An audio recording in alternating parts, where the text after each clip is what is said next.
Good morning વિદ્યાર્થી મિત્રો, નવા વર્ષનું હેપી ન્યૂ યર. ધોરણ 2 વિષય છે અંગ્રેજી.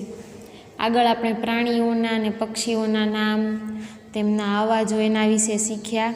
આજે આપણે chapter number 7 A and N એટલે કે એ અને એન. આ એ એન છે તેને એન વચાશું એન, અને આ એ.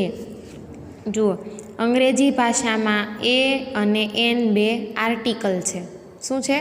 એ અને એન બંને આર્ટિકલ છે.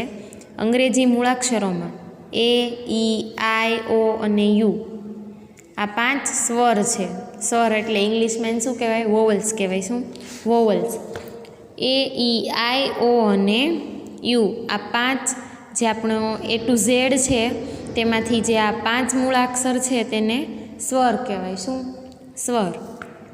જેમ આપણે ગુજરાતીમાં આવે છે અ, આ, ઈ એ સ્વર આવે છે, અને બાકીના જે ક, ખ, ગ એ વ્યંજન છે. તેવી જ રીતે અંગ્રેજીની ABCD છે, તેમાં એ ટુ ઝેડ મૂળાક્ષર છે, તેમાં આ 5 એ, ઈ, આઈ, ઓ અને યુ એ સ્વર છે, અને બાકી બધા મૂળાક્ષરો વ્યંજન છે. હવે એક વચનમાં આવતા અને વ્યંજનથી શરૂ થતા ઉચ્ચારવાળા જાતિવાચક નામ પહેલાં એ આર્ટિકલ. આપણે આટલું જ પહેલાં જોઈએ. એક વચનમાં આવતા એટલે કે કોઈ પણ એક જ વસ્તુ છે.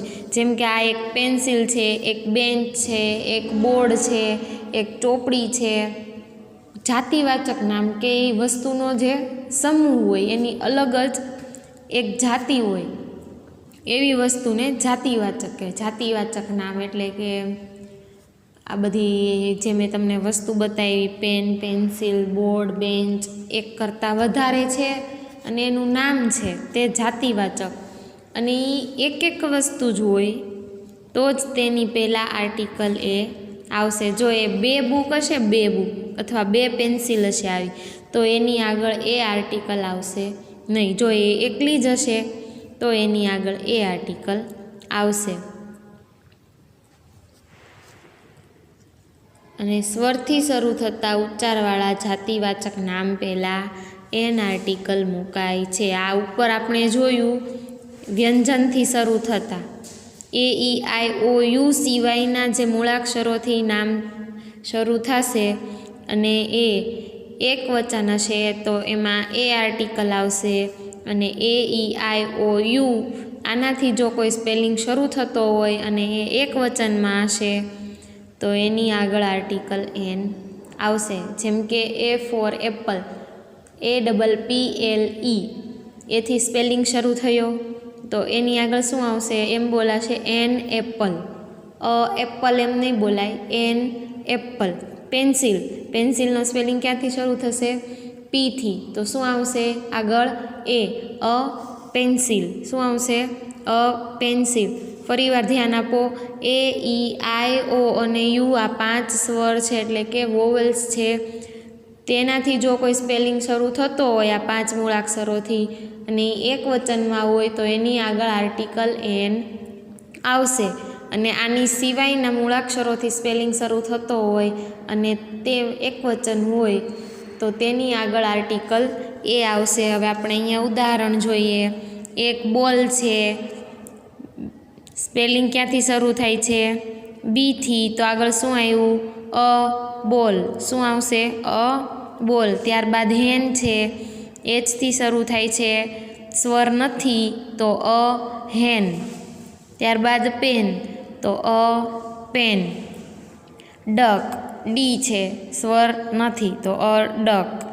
ત્યારબાદ કેપ તો અ કેપ. ત્યારબાદ છે એપલ, તો ક્યાંથી શરૂ થાય છે? એથી. અહીંયા જોયું આપણે એ, ઈ, આઈ, ઓ, યુ સ્વર છે તો એન એપલ. ત્યારબાદ એગ, એગ એટલે ઈંડું. એક જ ઈંડું છે ને એક જ સફરજન છે, એગ. તો ઈ સ્વર છે તો એન એગ. ત્યારબાદ ઇંક પોટ એટલે શાહીનો ખડિયો, તો આઈ આવ્યો, આઈ સ્વર છે તો આગળ શું આવશે? An, an ink pot. ત્યારબાદ છે આઉલ એટલે ઘુવડ. ઓથી સ્ટાર્ટ થાય છે સ્પેલિંગ, OWL. ઓથી સ્ટાર્ટ થયો તો એન આઉલ. ત્યારબાદ અમ્બ્રેલા એટલે છત્રી, યુ સ્વર છે એટલે એન અમ્બ્રેલા. જો આ બધી જ વસ્તુ એક એક વસ્તુ છે, બબ્બે વસ્તુ નથી, એટલે એની આગળ આર્ટિકલ એ અને એન આવ્યા. આ બધા છે એ ઈ આઈ ઓ યુથી સ્પેલિંગ શરૂ થયા, તો એની આગળ એન આર્ટિકલ આવ્યો. અને આ બધા બાકીના વ્યંજન, આના સિવાયના જે છે એના એ વ્યંજન છે એનાથી સ્પેલિંગ સ્ટાર્ટ થાય છે, એટલે એની આગળ આર્ટિકલ એ આવશે. ચાલો હવે અહીંયા હું તમને આ મૌખિક સમજાવીશ. ફન ટાઈમ છે જે એક્સરસાઇઝ છે, આ પછી તમારે તમારી બુકમાં સ્પેલિંગ લખવાનો છે અને આગળ એ આવશે કે એન એ તમારે લખવાનું છે. અત્યારે હું તમને મૌખિક રીતે સમજાવીશ. ચિત્રો સાથે આપેલા નામની પહેલાં એ કે એન આર્ટિકલ મૂકો. તો ટેબલ, ટેબલ ટીથી સ્ટાર્ટ થાય છે, સ્વર નથી તો અ ટેબલ. ત્યારબાદ એપલ, આગળ આપણે જોયું એન એપલ. પછી આયરન એટલે ઇસ્ત્રી, આઈ સ્વર છે તો એન આયરન.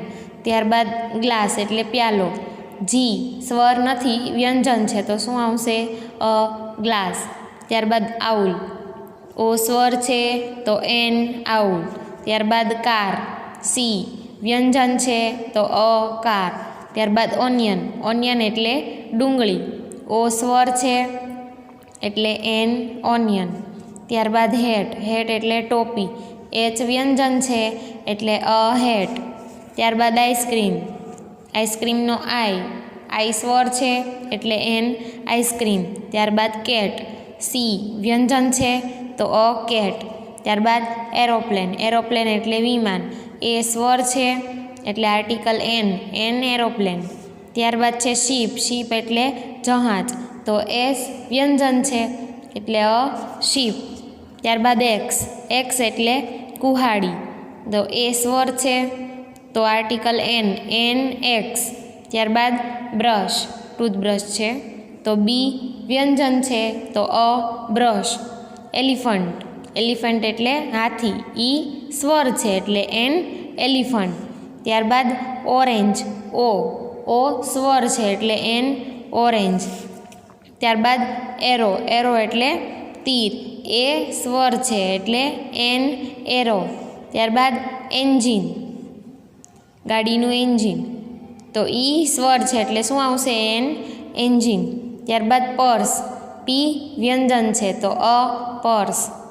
ત્યારબાદ એગ, ઈ સ્વર છે તો એન એગ.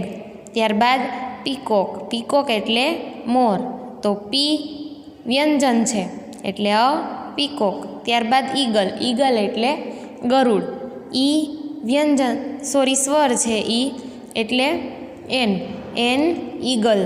ત્યારબાદ જીપ, જે વ્યંજન છે તો અ જીપ. ત્યારબાદ એન્ટ એટલે કીડી, તો એ સ્વર છે એટલે એન એન્ટ. ત્યારબાદ અમ્બ્રેલા, તો યુ સ્વર છે તો એન અમ્બ્રેલા. ત્યારબાદ ઇંકપોટ, તો આઈ સ્વર છે એન ઇંકપોટ. ત્યારબાદ કાઇટ, કાઇટનો કે વ્યંજન છે તો અ કાઇટ. અને બુકનો બી વ્યંજન છે એટલે અ બુક. આ તમને મેં મૌખિક સમજાવી દીધું. હવે તમારે હોમવર્કમાં સ્પેલિંગ લખવાનો છે અને આગળની ખાલી જગ્યામાં એ કે એન શું આવશે એ તમારે જાતે લખવાનું છે, વિડીયોને સમજીને વ્યવસ્થિત રીતે. અસ્તુ.